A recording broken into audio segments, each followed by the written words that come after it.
Енемнің кесірінен түсік тастадым. Жас келін енесінің қатыгездігінен шаңырағының шайқалғанын айтты. Күйеуім некесіз туған баласы барын менен жасырып келіпті. Өзім ана деген ең мейірімді адам деп түсінікпен өскенмін. Себебі өз анамның мейірімі шексіз еді. Адам түгілі қорадағы малды да еркелетіп отыратын.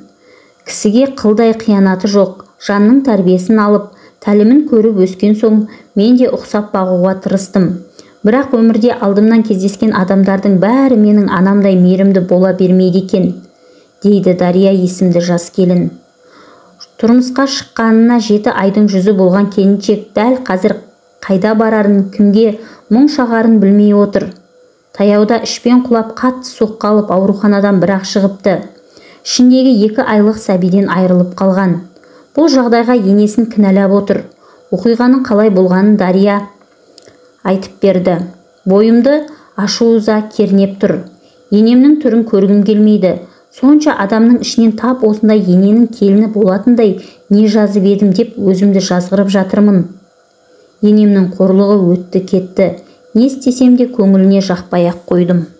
Ералханмен Астанадағы медициналық университетте таныстым. Екеуміз бір курста оқитынбыз. Бастапқыда қалай болар екен деп Ералханның ұсынысын қабылдамай біраз жүрдім. 2 жыл дегенде Ералханның ыңғайына көніп, қыз бен жігіт болып жүре бастадық.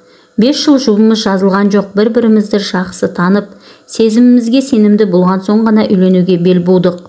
Ералхан мені алып қашты, әке-шешемнің қарсы боларын біліп, бұл нәрсені бәрінен жасырып қалдым. Ералхан үйленуге ұсыныс жасаған кезде уәдені үйіп төгіп берген. Ата-анамның алдынан өтіп, той-пойымызды өткізіп алған соң Астанаға қайтадан келеміз. Жұмысты осы жақта істейміз деп сендірген. Сөйтсем мен оңбай алданыппын. Ералханның отбасы бақуат тұрады екен. Ауылдың қақ ортасында 2 қабатты зәулім үйлері бар екен. Бірақ анасы мен жеңгелері мені қатулы қабақпен қарсы алды. Нағыз қиындық 1 айдан кейін басталды. Үйде 4 келін болсақ та кейбірінің жасы менен кіші, мінезі қытымыр. Енем мені ғана таңғы 6-да тұруға мәжбүрлеп, ауланы сыпыртқызып, үйді жинатқызады. Үйдегі 11 адамға күні бойы бір өзім тамақ дайындаймын. Абысындардан қайыры жоқ, бәрі жұмыс істейді. Таңертең сыланып шығып кетеді. Тамақ дайын болғанда топ етіп отыра қалады. Енемнің күндесі де қарсыласы да мен болдым. Күні бойы әр басқан қадамымды аңдып отырады.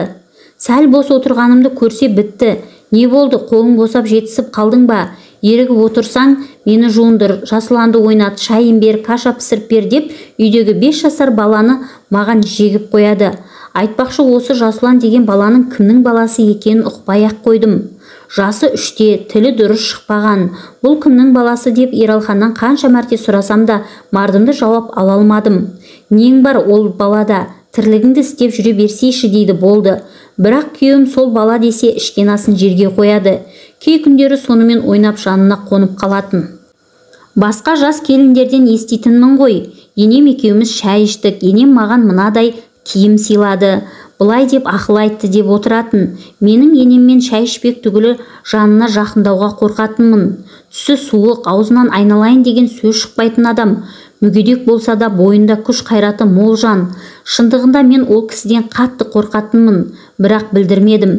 Тіпті мама деуге аузым бармай, ені деп атап кеттім. Ералханның той болады, қарық боламыз деген уәдесі далада қалды. Ептеп-септеп беташар өткізді, болды. Кешірімге абысыным мен қайнаған барып ата-анамның алдынан өтіп келді. Олар маған хабарласып, өз таңдауың сол болса мейлі. Әпкең мен жездең сіңлің барып сені көріп қайтады. Біз кейін құдалықта барармыз деді де қойды. Ералханнан тойымыз қашан болады деп сұрап едім. Оған да мардымды жауап ала алмадым. Мен не айтамын, әке-шешем қай уақытта істеп береді, соған дейін күтеміз деп тыйып тастады. Шынымды айтсам, сонша алыс жерден Ералханға сеніп, танымайтын өлкеге танымайтын адамдардың ортасына келе салғаныма қатты өкініп жүрдім. Мұңымды шағып сырласып алатын таныс та жоқ. Абысындарымның тірлігі де сөздері де басқаша. Өздеріне жақын тартып қамқор болайын, үйретейін деп ойламайды да. Іштей қатты өкпелеп жүргенмін.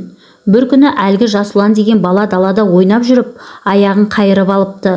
Сыртта тұрған сатымен талға өрмелеп шықпақшы болыпты. Құлағанда аяғына зақым тиген. Соны көрген енем, сен оңбаған балаға неге дұрыстап қарамайсың? Телефон сол баладан артық болды ма? Деп тосыннан таяғымен арқамнан ұрып қалғанда, баспалдақта отырған жерімнен жерге домалап кеттім. Көзімді ашсам ауруханада жатырмын. Құрсағымда 2 айлық бала болған екен, аман ала қалмапты. Сол күні Ералхан ауруханаға кешірім сұрап, өзінің некесіз туған баласы барын, жазғы демалыста ол біздің үйге, яғни ата-әжесінің үйіне келетіндігін айтып берді. Оның осынша жылдан бері мені алдап, баласы туралы айтпағаны арқама аяздай батты. Оған деген сенімім де сезімім де сөнгендей болды.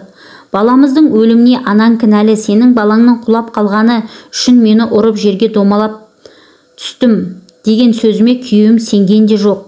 Өзі арбаға таңылып отырып, анам біреуді ұрады дегенге сенбеймін. Бұлай болуы мүмкін емес. Келгенімізге 2 ай енді болды.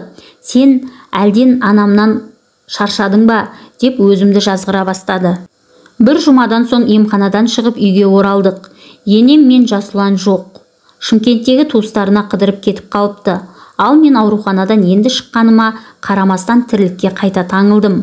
Араға тағы 1 апта салып, олар да үйге оралды. Үйге кіре салысымен маған тиісуді бастады. Немеремді сақтай алмадың деп, онсыз да ашық тұрған жараның бетін тырнағандай болды. Мен де шыдамай оған, сіз кінәлісіз. Мені ұрмағаныңызда балам түспес еді. Осы үйге келгелі мені адам құрлы көрмейсіз, тек жұмсауды ғана білесіз. Қанша тырыссам да бір ісімді қолдамадыңыз. Тіпті Жасұлан туралы шындықты да менен жасырдыңыздар. Мен сіздермен енді бір үйде тұра алмаймын деп шығып кеттім. Ералхан үйде жоқ еді. Ешкім қал деп айтпады. Күйеуім алдады деп төркініме баруға да бетім жоқ. Айттым саған деп жазғырғандарын естігім келмейді. Қазір Қарағандыдағы курстас құрбымның пәтерінде тұрып жатырмын. Ералхан күнде хабарласады. Жасұлан көргенінің бәрін айтып берді. Анам сені шынымен ұрған екен. Сенбегенім үшін ұяттымын. Қайта қосылайық, Астанаға барып жұмыс істейік деп қайтадан айналдырып жатыр. Бірақ оның хабарламаларына не жауап берерімді білмеймін. Оның сөздеріне сеніп тағы бармақ тістеп қалмаймын ба? Әлде бәрін ұмытып өз күшіммен жаңа өмір бастауым керек пе? Қазір 2 оттың ортасында қалғандаймын.